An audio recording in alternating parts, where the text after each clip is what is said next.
За бүгдээрэнд нь 2026 оны мэнд галзуу кино сувагтан тавтай морилцгоо та нар минь. Бороо 2026 оны хамгийн ихний киногоо ярьж өгөх гэж байна. Queen амралт нэр айгүй хурд өнгөрөх юм. 25 оны сүүлийн кино тайлбараа оруулчаал. За одоо нэг сайхан хэд хоног амрыг гэл ангаагаад хэвтчихсэн чинь юу вэ ч аль хэдийн 3-4 хоног сум шиг өнгөрцөн байна штэ. За тэгээд моброг ангаагаад хэвтчих хооронд цаан чинь Netflix дээр Каширо гэдэг галзуу кино орсон байна. Тэгээд энэ галзуу киног та нартай 26 оны хамгийн ихний киногоороо сонгоод ярьж өгөхөөр болоод сууж байгаа нь. За тэгээд ойлгомжтой бүгдийг нэг дор ярьж өгч амжихгүй шүү дээ, тийм ээ. Тийм учраас хэд хэдэн парт болгож оруулъя шүү. Борооны ч бас хоолойгоо гамнах ёстой. Тийм ээ. Ямар хүйг ажил цаг авдгийг одоо та нар маань бас гадарлаж байгаа байлгүй. За тэгээд аль болох тэгэл хурдан ярьж өгч дуусгахыг бодно заяа. Тэгээ хажуугаар нь бас эн чин янзын гал кинонуудыг бас ярихаар хэдэн бороонууд нь бэлдээд л байж байгаа. За тэгээд энэ галзуу шин солонгос киног та нарт ярьж өгөхөд дугаарыг хамтрагчаар илүү сонголт, илүү боломжийг үргэлж олгодог Top Electronics электрон барааны дэлгүүр хамтран ажиллаж байна. Та нар маань тэгээд саба дараагүй саба адарсан бол лайк дарахтал тэгэл болоо явчихж байгаа юм шүү. Ингээд энэ галзуу киноны тайлбараа хэдүүлээ эхлүүлцгээе.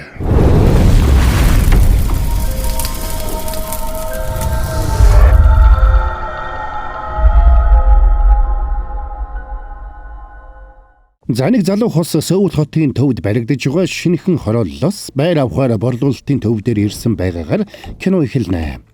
Сангун бол жирийн нэг төрлийн үйлчилгээний албан хаагч. Тэрний 9 жил үерхсэн найз бүсгүйг Минсүк гэдэг. Ингээд тэд шоурумд орж үзээд нэг байр тэдэнд таалагдсан ч тэр байр нь 700 сая воны үнэтэй. Урьдчилгаанд нь 140 сая вон төлөх ёстой учраас тэдэнд ямар ч боломж байсангүй. Орон бариггүй хүмүүст зориулсан хөнгөлөлт эдлэх талаар судалж үзсэн ч тэр хоёр гэр бүл болоогүй учраас оноо нь хүрэхгүй байлаа. Тиймээс тэндээс урамгүйхэн гарч явна. Тэдний гарахт нь урамшуулал болгож нэг суглаа өгсөн ч тэр суглаанд нь ч бас хонжвор таарсангүй. За тэгээд гэртээ ирсэн хойно Минсүк тоо бодож эхэллээ. Тэд тус тусын хадгаламжаа туултал шавгаж түрээсийн барьцаанд өгсөн мөнгөө хүртэл бүгдийг нь нээлүүлсэн ч тэдэнд 30 сая вон дутаж байлаа. За ингээд бүх данс тооцоогоо шалгаж байхдаа Сангууны данснаас 500 мянган вон дутуу байгааг анзаарч тэр мөнгөөр юу хийснийг нь асуухад Сангун банцсандаа хэлэх үггүй болдог. Хар багаас аавынхаа дахианы газрын санхүү мөнгийг барьдаг байсан Минсүк одоо нэг жижигхэн компани санхүүгийн хэлтсийн дараагаар ажиллах болжээ. Тэгсэн Сангууны утсанд таны захиалга хүргэлтэнд гарлаа гэсэн мессеж ирсэнд Сангун сандарсан бол Минсүк утсаа өгөхийг шаардаж эхэлдэг.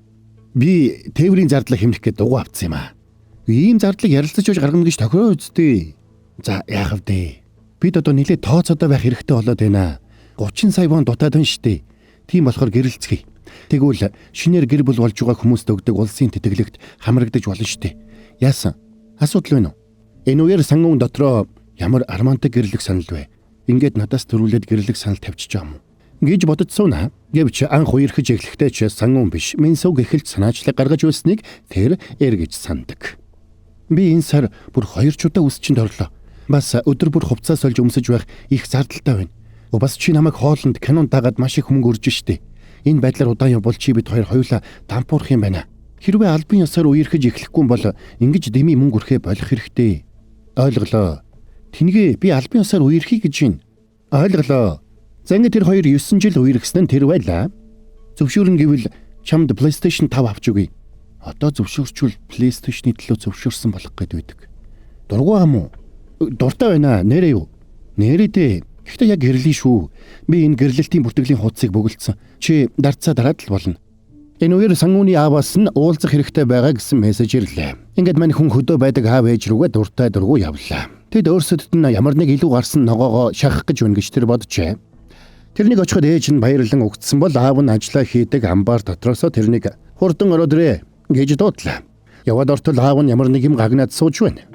Сангун аавтайгаа тэмцэн харилцаатай байсангүй. 1997 оны эдийн засгийн хямрал тэдний гэрийг хүндхэн дайрч аав нь ажилгүй болж мөнгө хүлэгчдээс байнга мөнгө зээлэх болсон байлаа. Харин ээж нь зөөгч цэвэрлэгч гээд айл таарсан ажлаа гололгүй хийдэг байж. Нэг удаа аав нь тэрний мөнгө цуглуулдаг гахааг булааж аваад гарч явж байсан нь тэрний бодлоос гардаггүй байлаа. Тэр үед Сангун гахаагаа өгөхгүй гэж булаацалдаж байгаад гахаа нь хагарсанд аав нь дотор нь байсан бүх мөнгийг нь төөж аваад явж байсан байна. За хэдийгээр нас ихэхийн хэрээр хүн аав ээжигээ улам ойлгодог болдог гэлцдэгч Сангун одоо аавынхаа насан дээр ирээд аавыгаа үнэхээр хариуцлагагүй нөхөр байжээ гэж бодох болж. Ажил амьдрал сайн биз дээ. Сайн. Та надад ямар нэг юм өгөх гэсэн юм уу? Харин тийм ээ. Би өчигдөр албан ёсоор тэтгэвртэй гарлаа. Тэтгэврт гарахаа ажилгүй гэртээ суудаг гэж яаж тэтгэврт гардаг вэ? Энэ сараас эхлээд улсаас тэтгэвэр авч эхэлнэ. Би харин жоохон завгүй байгаа. Танд хэлхэн байвал шууд хэлчихвэл чамд мөнгө байна уу? Тэгж л таарна. Надад ямар нэг юм шахах гэдэл байгаа юм байна. Хэд ойл болох юм? Хэрэггүй. 10,000 вон байхтал болно. Сангуна, анхааралтай сонс. Би чамд нэг чухал зүйл зарах гэж байна. Юу вэ? Сүлжээний бизнес юм уу? Энийг манай гэр бүлийнхэн үе дамжин уламжилж ирсэн юм. Би хангалттай ихийг хийсэн. Одоо чиний айлч. Ингэж хэлээд аав нь Сангуны гарыг чангатгсанд байшин бүхэлдээ савлж эхэллээ. Аав нь тэрний хураг хугартал бадсанд Сангуны нүдэнд өвөг дээдс нь яаж хар санаатнуудтай тэмцэж байсан нь харагдлаа. Тэгэд аав нь гарыг нь тавихад аавынх нь биеэс хэдэн задгай зоос асгарлаа. Хачиргалтай нь Сангуны гар ерөөсө гимтээгүй байдаг. Тэгээд тэрнийг юу болоод байгааг ойлгож амжаагүй байтал аав нь хадаасны буу гаргаж ирээд духанд нь 2 хадаас зоож орхилоо. Тэгэд нөхрийг өгчих үү дээ гэж бодсон чинь хэсэг хугацааны дараа духнаас нь хадаас сугарч унаад шархан идгэж Сангун босоод ирдэг. Энд чинь юу юм бэ? Супер хүч. Би чиний насан дээр энэ хүчийг өвөөгөөс чинь өвлж авсан юм. Би энийг хүсээгүй өөр арга байгаагүй. Их мөнгөтэй байх тусам хүч чинь их байна. Шарх чинь хүртэл өөрөө идэгнэ. Гэхдээ нэг зүйл бий. Төрөв чи хардаа. Хэдий чинээ их хүч ашиглана. Мөнгө чинь төдий чинээ хурдан дуусна. Энэ хүчнийхээ талаар хэндэж бүхэл. 2 л дүрэн бий. Ядарч зүдэрсэн хүмүүст чимээг өгөх нь тусал. Бас бусдын мөнгөнд бүхөр. Сангун энийг сонсоод "Гүй та энэ хүчээ буцаагаад авчгаа" гэж гуйсан жинийг буцаах ямар жарга байсангүй. Тэгээд аав нь хэрвээ асуудалд орвол энэ хүнд хандаарай гэж нэг мөнгө хүлэгчийн нэрийн хуудас өгөөд газар дунсан зоосон мөнгнүүдийг төвж эхэлдэг. Учир нь Сангуныг хүчээ ашиглах бүрд мөнгө нь алга болж зөрүүлээд багахан хэмжээний зоосон мөнгө биенээс нь асгардаг байлаа. 10,000 вон тутамд 500 воны хариулт авдаг байх нь. За sorry байж байгаарай. Борон та нартай гоё мэдээтэй ганцхан реклам алгадах юм. Top Electronics дэлгүүр маань Chick-д нэг янзын галзуу брендийг Монгол улсад аль биесны эрхийг авсан цороо ганц дэлгүүр юм байна.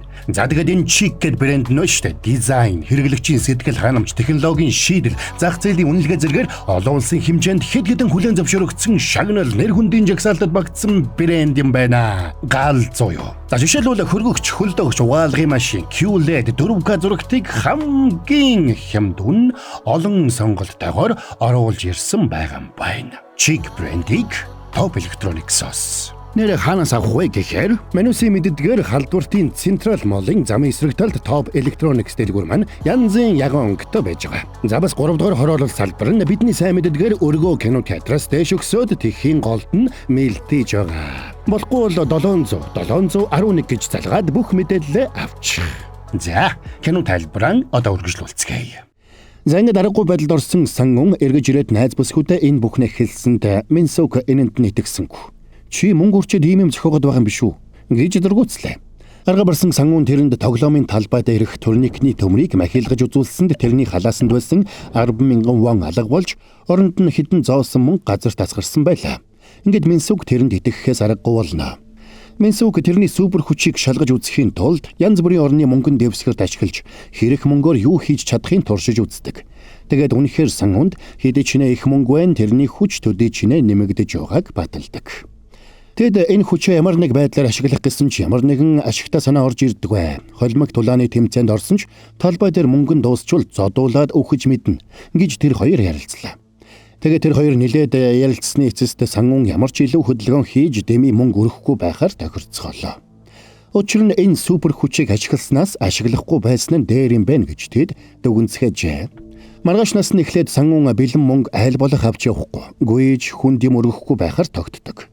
Ажил руугаа явах замдаа Сангун нэг хүнд юм өргөөд явж байгаа хөгшөнтөө таарч туслах гэсэн ч шин дүрмээ санаад туслахаас татгалзлаа. Тэр бүхэл ажил руугаа орохдоо хүртэл бусдад хаалга барьж өгсөнгүй. Тэр нэг ч илүү үйлдэл хийлгүй хааж ухан алхасаар ширээндээ очсонд ажлынх нь тэрнийг гэнэт ингэж өөрчлөгдсөнд нь гайхацгаана.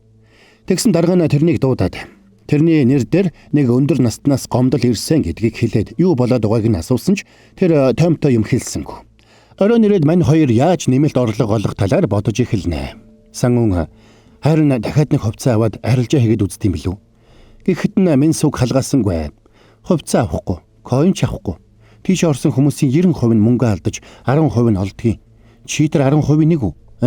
Тийм юм байдгүй маа. Ингэж хатуу сануулдаг. Тэгээд оронд нь гэртээ байгаа хэрэггүй тавилгануудаа зарахаар шийдлээ. Тэгээд сангууныг зөвшөөрсөн даруйд Минсук ганцхан товчлуур дараад бүгдийг нь тэр дор нь зарж орхино. Чи угаасаа зарах гэд бэлдсэн л байсан юм байна шүү дээ. Ягаад дандаа миний юмнуудыг зараад байгаа? Минийх илүү дизайнлаг болохоор миний юмнууд байж байсан нь тэр. Ингээд сангуун зарсан бараануудаа хүргэж өгөнгөө буцахтаа PlayStation 5 авч ярахаар болдог. Тэрний гарахт нь Минсук бэлэн мөнгө авсан даруйдаа удаан алхаж маш болгоомжтой явж ирээрээ гэж хатуу сануулад гаргана. Тэр өрөө Минсук нэг залуугаас PlayStation 5 авлаа. Цаадах нь хүүхэдтэй болсон учраас тоглох боломжгүй болоод эхнэрийнхээ даалгавраар хайртай тоглоомоо зарах болсон гэдгийг хэлээд хідэн тоглоомоо бонусанд нь өгдөг. Тэгсэн тэр залуу цаашаа эргээд холдож амжаагүй байхдаа 3 залууд баригдаад мөнгөө дээрэмдүүлдэг. Энийг нь сонссон сангуун тэрэнд туслахаар хугас хийсэн ч халаасан дэх мөнгө нь хайран санагдаад тусалж чадлагүй тэндээс бошуухан гуйлээ. Зангид гүйж явахдаа тэр 20 мянган вон суулалдчихжээ. Тэгээд эхнэртээ 0 орох гэж яраад гүйчлээ гэж худлаа хэлдэг. Тусламж хэрэгтэй хүнд тусалж чадаагүй дээ сангуун өөртөө урам хугарсан байлаа. Тэгээд тэр өөрийгөө сатааруулах гэж тоглож эхэлнэ. Тэгсэн ягаад ч юм тэрний гар болон хүзүүн дээр нь гүвдрүүтэй юм олноороо туурсан байгаа харагддаг. Маргааш санууг ээжтэйгээ уулзахад ээж нь тэрнийг хараад аавынхаа тууралтыг хүртэл дуурайгаад байхдаа яхавт яралтай эмчид үзүүлээ гэж зөвлөнө. Тэгээд ээж нь тэрэнд бэлэн мөнгө өгөөд татвараас зайлс хийгээд бэлнээр нь хураагаад байсан юм аа. 30 саяас жоохон илүү байгаа байх. Одоо яралтай гэрэлж өөр ингэсэн байртай бол аав шигэ ингэж насаараа ядуу хоосон явж болохгүй гэж захилаа. Ингээд байрны урьдчилгаанд бэлэн болсонд баярлсан сангун ээждээ талархал илэрхийлсэнд ээж нь аав чинь юу болсон бүү мэд гинэт гадаад явж амрыг гэсэн. Бид хоёр маргааш гадаад явлаа гэж хэлээд явна. За тэгээд баярлсан сангун мөнгөө тэврээд гүүрэн дээгүр гэлдэрч явлаа. Тэгээд мөнгөтэй болсон тухайга Минсукт хэлэх гэж байтал гинэт хажууд нь аимшигтай осол болж нэг автобус гүүрний захад тээглээд хам мөрөнлөө унах дээрээ тулдаг. Энийг харсан сангун хэсэг бодол хийсний эцэст бусдад чимээгүйхэн тусалж яв. Гэж хэлсэн аавынхаа үгийг санаад бушуухан гүйж очоод унах гэж байсан автобусыг татаж эхэлдэг. Энэ үеэр тэрний халаасанд байсан ээжийнх нь өгсөн 30 сая вон ууршиж тавьтын зоосон вонууд зогсоо зайгүй асгарч эхэллээ. Тэгээд тэр хамаг хүчээ шавхаж автобусыг татаж дотор нь байсан олон хүний амийг аварч чаддаг. Ингээд ээжийнх нь насан туршдаа цуглуулсан 30 сая воноос боодлынх нь цаасал үлджээ хөрхий. Хүмүүс тэрний энэ үйлдэлийг утсаар бичиж баяр хүргэж байсан ч байрны урьдчилгаагаа үгүй хийсэн мань хүн баярлах гомдохын завсар яахаа мэдэхгүй зогсно. Харин хүүшүн нэг эмэгтэй гартаа ижилхэн шивэстэй хідэн залуусаас үхэн хатан зогтааж байгаагаар 2 дугаар анги эхэлнэ. Тэр хар хурдаараа гүйсээр нэг мухар гудамжинд тулаа зогсноо. Тэгсэн тэр эргэж хараад ингэж нэг камергүй газар ирэх шүү гэж хэлсэнд гар нь улайсаж гарнаас нь гал дүрлэлцдэг. Тэрний барьсан бүхнээс гал дүрлэлцэж байлаа. Тэгээд тэр нөгөө залуус руу дайрч орно.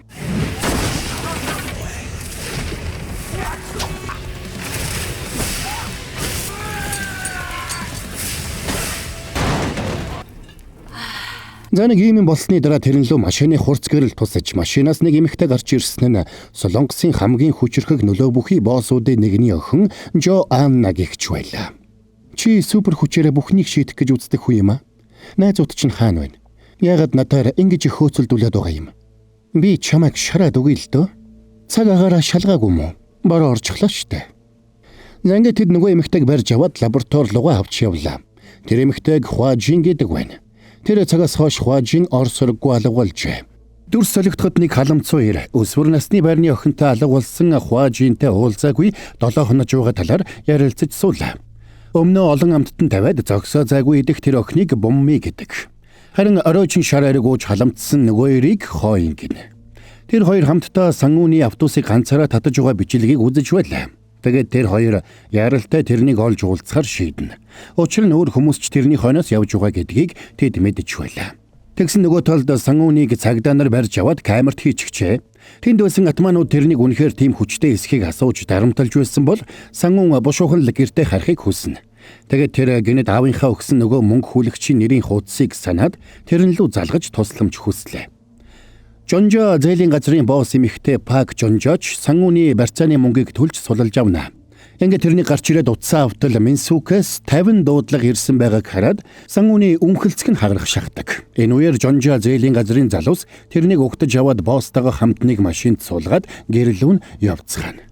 Аав их чинь яаж мэддэг болохыг мэдхийг хүсэж байгаа байлгүй дээ. Аав чинь надад их мөнгөний өртөө. Зээлийн хүүг нь оруулаад бодвол 3 тэрбум вон болно. Энийг сонссон Сангун сандарч машинаас шууд буух гэж оролдоно. Тэгсэн жолоочийн хажууд сууж явсан залуу тэрний духанд унтуулдаг сум зоож орхилоо. Харин нөгөө талд Жо Анна залуусаа дагуулсаар нэг нууц лабораторид ирж байна. Тэнд тэд сүүлд барьж авсан хуажинээс супер хүчийг нь салгаж яваад түүгээр нь нэг тусгай ийлдэс гаргаж авсан байлаа. Тэр ийлдсийг хүн дээр туршиж үзээгүй учраас өрнөлөө нь ямар байхыг мэдэхгүй гэдгийг сонссон Жо Анна ууралж тэр ийлдсийг нэг бие хамгаалагч руугаа тарихаар болдог. Бас Жо Анна Сангуны талаар аль хэдийн олж мэджээ. Тиймээс тэрнийг санхүүгийн хувьд бүр хоосруулахыг туслахтаа тушаалаа. Энэ үеэр Сангун Жонжо зээлийн газрын агуулхад ухаан орлоо. Тэрнийг ухаан ороход мод барьсан баахан залуус ирээд тойрч зогссонд Сангун сандарч юу болоод байгааг асууна. Өнөөх босс тэрнийг үнэхээр супер хүчийг ааваасаа өвлж авсан эсхийг шалгахыг хүсэж байгаагаа хэлээд мөнгө шидэж өгсөнд нөгөө залуус тэрнийг мөнгөө атгаж авч амжихаас өмнө ухаан алдатлан зодож орхилоо. Гэвч газар тунсан Сангун мөнгөнд хурууга хүргэгтөд мөнгө агаарт ууршин алга болж тэрний хугарсан гар хүлээдгэрч Сангун босоод ирнэ. Тэгээд тэр нөгөө залуус руу дайрах гэж оролдсон ч зодооны ямар ч ивсэлгүй учраас тэр дөрөө газар тундаг. Тэгсэн ингээд зодуулж байхдаа сохор азар нэг залууг цогсонд нөгөөх нь нисээд явчихна. Сангун өөрөө хүртэл гайхдаг. Тэгсэн чинь мөнгө дуусаж тэрний чих шуугаад газар тунлаа. За ээжгээрээ дахиад sorry. Бороо нөгөө гоё мэдээтэй реклама дахиад гяс алгадаадах заяа. Top Electronics дэлгүүр маань чигэд нэг янзын галзуу брендийг Монгол улсад аль биесний эрхийг авсан цороо ганц дэлгүүр юм байна. За тэгээд энэ чигэд брэнд нөө штэ дизайн, хэрэглэгчийн сэтгэл ханамж, технологийн шийдэл, зах зээлийн үнэлгээ зэргээр олон улсын хэмжээнд хэд хэдэн хүлээн зөвшөөрөгдсөн шагнал нэр хүндийн жагсаалтад багтсан брэнд юм байна. Галзуу юу. За жишээлбэл хөргөгч, хөлдөгч, угаалгын машин, QLED 4K зурагтыг хамгийн хямдун олон сонголтойгоор оруулж ирсэн байгаа юм байна. Чиг брендийг Top Electronics-ос. Нэр ханаас авах вэ гэхээр менюсийн мэддгээр халдвартын Central Mall-ын замын эсрэг талд Top Electronics дэлгүүр маань янзын яган өнгөтэй байж байгаа. За бас 3 дугаар хороолол салбар нь бидний сайн мэддгээр өргөө кино театраас дэш өгсөд тэхийн голд нь мэлтэж байгаа. Болохгүй бол 711 гэж залгаад бүх мэдээлэл авчих. За кино тайлбараа одоо үргэлжлүүлцгээе. Онцгой хүчийг үнэхээр ааваасаа өвлж авсан болохыг мэдсэн Жонжо захирал тэрнээс аав нь хаана байгааг асуугаад их нэртэйгээ Испанд аялж явааг мэдээд уурладаг. Учир нь аав нь Жонжо захиралтай гэрлэн гэж амлаад их мөнгө зээлсэн байж. Тэм учраас аавынх нь тавьсан өрийг төлөхийг Сангунаас шаардаж яг одооноос хүү бодогдож эхэлсэн шүү. Гэхдээ Сангун ухаан алдах шахдаг. Энийг мэдчихсэн Жонжо захирал хэрвээ чи энэ өрийг төлөхгүй гэвэл миний охинтой гэрэл. Миний хүргэн болчвол чи хизээч мөнгөөр дутахгүй. Бас чамайг хайж байгаа хүмүүс ч чамд гай болж чадахгүй. Гэсэнд ямар хүмүүс өөрийг нь хайж байгааг ч Сангун мэдэхгүй байлаа. Тэгээд аргагүй байдалд орсон мань хүн газраас 50,000 вон олоод баярлж бошуухан байрны цонхоор өвсрээд зуугддаг. Жонжо захиралч энийг нэг их тоосонгүй. Наадхаа явуулаа. Мөнгөнд дуусахаар хүрээд ирнэ гэж хэлсээр хоцорно. Сангун гэртээ ирсэн хойно цаашид яхаа мэдэхгүй уйлангаа алдаж байтал Минсу гэрээд автобус татаж байгаа бичлэгийг нь үзүүлээд чи одоо алдартай болжээ. Юу болоод байгааг хэлээдэх. Гэсэнд Сангун хэлэх үггүй боллоо. Юу мөнгө байсан? Ээж мөнгө өгөөд. Хэдийг Минсугэ. За би ээж рүү залгая. За байж л да. 30 сая байсан юм аа. Намайг явж итэл миний нүдэн дээр осол болсон. Надад өөр сонголт байгаагүй. Энийг нь сонссон Минсуг сэтгэлээр унж. Чиний супер хүч. Үнэхээр ямар ч хэрэггүй юм аа. Гэж уурлаад гэрээсээ гарч явдаг. Сандарсан Сангун хойноос нь гарч хүйсэн ч тэдний гарсны дараахан гэрт нь дэлбэрэлт болж гэр нь бүхэлдээ шатаж эхэллээ. Энэ үеэр орцноос нь үл таних залуус гарч яваг хараад өөрийг нь мушгиж байгаа өөр хүмүүс байгаа тухай Жонжо захирлын хэлсэн үгийг саналаа. Тэгээд Сангун тэндээс бушуухан зогтоож аавынхаа гэрт ирээд нуугдаж цаашид яах тухайгаа бодож эхэлнэ. Тэгсэн аав нь гэртээ Сангунд зориулаад захиа бичиж үлдээсэн байсныг тэр олдог. Маргааш нь Минсук найзынхаа хуримд оролцохоор нэг том сумд ирнэ. Энэ үеэр сүмийн гадаа Жо Анна болоод тэрний залуус машинтайгаа ирсэн байлаа. Тэгээд Жо Анна залуустаа хэдэн ч хүнийг цааш нь харуулж болно. Гол нь Сангуунийг л амьдаар нь авчир гэж тушаадаг. Тэгээд тэрний залуус сүмийн ханыг дэлбэлж сүм дотор түүмэрдэгдэж эхэлсэнд тэнд байсан хүмүүс бүгдээрээ сандралдаж ийш тийшээ зогтцгааж эхэлнэ. Энэ үеэр Сангун сүмд түүмэрдэгдсэн тухай мэдээг хүлээж аваад Минсүкийг тийшээ явж хуримд оролцох гэж байсныг санаж сүм рүү хар хурдаараа гуйлаа. Ингээд гүйж явахдаа тэр аавынхаа бичсэн загтлын үгсийг бодож байна.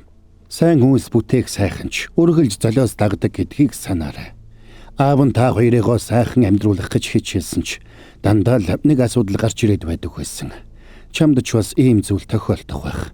Гэхдээ ямар ч хэцүү асуудал байсан үүнээс бүү зүгтаарай. Хайртай хүн чинь чамайг хүлээж байгаа шүү. Тэгэд Сангун шууд банк руу ороод хадгаламжаа хоосолж мөнгө халаасандаа хийгээд нисэг шахам өндөрт үсрээд Минсүкийн байгаа сүм рүү яаран очдог. Ингээд Минсүкийг нурсан хананд даруулдгийн даваан дээр амжиж очоод Минсүкийн амийг аварлаа. Тэр ханыг өргөөд би юм барьж авахдаа сайн гэж хэлээ үсттэй. Ингэж хэлэхэд тэрний биеэс зоосон мөнгнүүд зогсоо зайгүй асгарсаар байдаг. Минсүк баярлсандаа тэрнийг тэрсэн ч халаасанд нь байгаа мөнгийг хараад хадгаламжаа хоосолсныг нь мэдээд уурлнаа. Энэ үеэр байшин гал давтаж хүмүүс гарах гарцгүй боллоо. Энийг харсан Сангунч байшингийн ханнуудыг цөм цохиод тэнд гадсан байсан хүмүүсийг бүгдийг нь гаргадаг. Тэгээд эргэж ирээд Минсүкэд өөрийн дардсаа дарсан гэрлэлтийн бүртгэлийн хуудасаа өгөөд байраа чиний нэр дээр авъя. Дараа салсан ч чамд үлдэх. Ингээд хоёулаа гэрлэлээ шүү гэж хэлэхэд Минсүк баярлнаа. Тэгсэн гинт хажуугийн хан дэлбэрч гартаа 2 том баллонтой газ барьсан Жо Аннагийн хамгаалагч гараад ирнэ. Тэрний 2 гар бүхэлдээ галаар дүрлзэж байлаа. Энийг харсан Сангун тэрнийг ч бас супер хүчтэй болохыг ойлгоно. Ингээд аргагүй байдалд орсон Сангун тэрэн лүү дайрсан ч цаадхан нэлээд хүчтэй тулаанч байлаа.